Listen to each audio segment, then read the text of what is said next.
Hello, my name is Matthew Deutsch, and I'm a professional business plan writer. And today I'm going to talk about competitive issues and differentiating factors for pack and ship stores. If you take a look at some of my other videos, this is by far one of my favorite businesses. Over the past 20 years, I've written a little over 5,000 business plans. And whenever I get a client that is developing a pack and ship store, I'm always very happy because I love these businesses for a number of reasons. Foremost, the recurring income from mailbox rentals is such a huge plus for a retail business. It's a very simple service to offer. You get that recurring income, which over time pretty much covers most of your operating costs, especially if you have 100 to 200 of them and you're charging, 10 to 20 bucks a month. That's going to cover the entirety of your rent, as well as pretty much a lot of your other operating costs. I have the links below as to why I really like these types of businesses. In regards to sort of the focus of the video, in regards to competition, the big competitor is UPS Store, and they have tons of locations in major cities and in suburbs, and they're the most widely recognized brand out there. They used to be mailboxes, etc., before UPS bought them up. And even though they're a major competitor, and they have certain advantages, one, the brand name, two, they have specialized deals with companies like Amazon to do drop-offs and things of that nature, you're still able to effectively compete as a small business, even against a huge corporation like that. And the primary differentiating factor that allows this to occur is that UPS stores are required to only use UPS. Where if you're an independent retailer, you can also use UPS as one of their authorized retailers, but you can also offer FedEx and DHL, offering post office services as well, which is usually done at a pretty good markup. And that allows you to provide your clients with a much wider range of choices, especially as carriers try to compete on price. So you're able to, showcase multiple ways that a client can get their package to and from a location, especially if it's international, which is always extremely expensive. In regards to being able to be pricing competitive as well, smaller independent retailers also don't have the same level of cost as a franchise competitor. You're not going to be paying royalty fees. You're not going to need to contribute to a national advertising fund. So this will ultimately allow you to, again, what it would cost at a major franchise location, you're all going to offer a very similar price. Other competitive issues for any type of business, there could be other independent retailers and pack and ship stores in your market.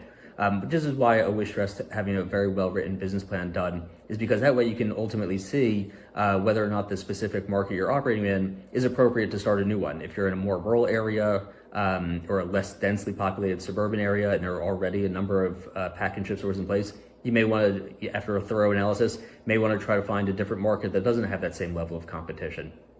That's pretty much in regards to the competitive matters.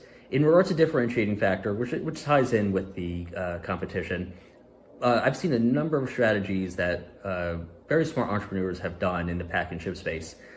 Most recently, I did one for a company, and beyond just having the retail location where people could come in and drop stuff off, and they offered the full range of services: notary, mailbox rentals, copying, faxing, things of that nature.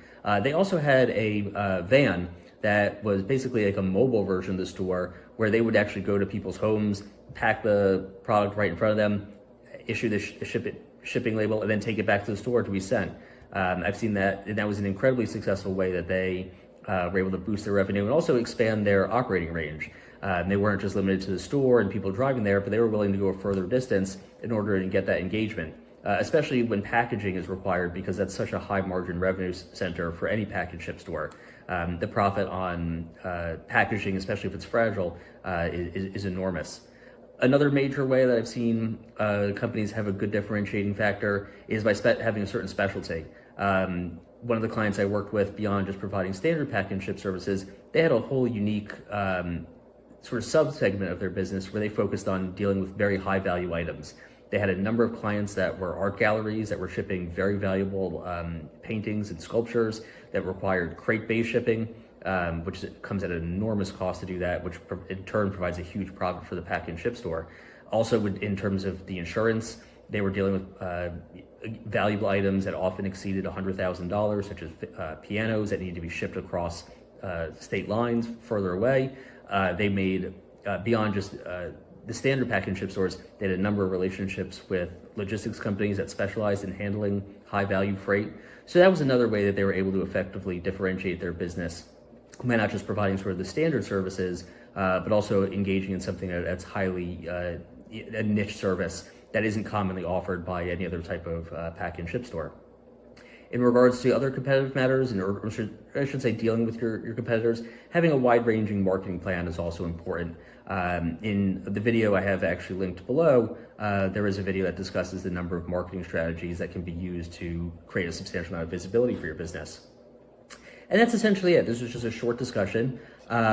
I am a professional business plan writer. If you're thinking of starting a pack and ship store, if you have one and you're looking to grow, especially if you need capital and your funding source requests a business plan, I'm more than happy to help you with that. One of the other links below is a link, is a page that has just a sample business plan I've written specifically for this industry, showcasing the market and the financial modeling, which I always do on a 5-year period.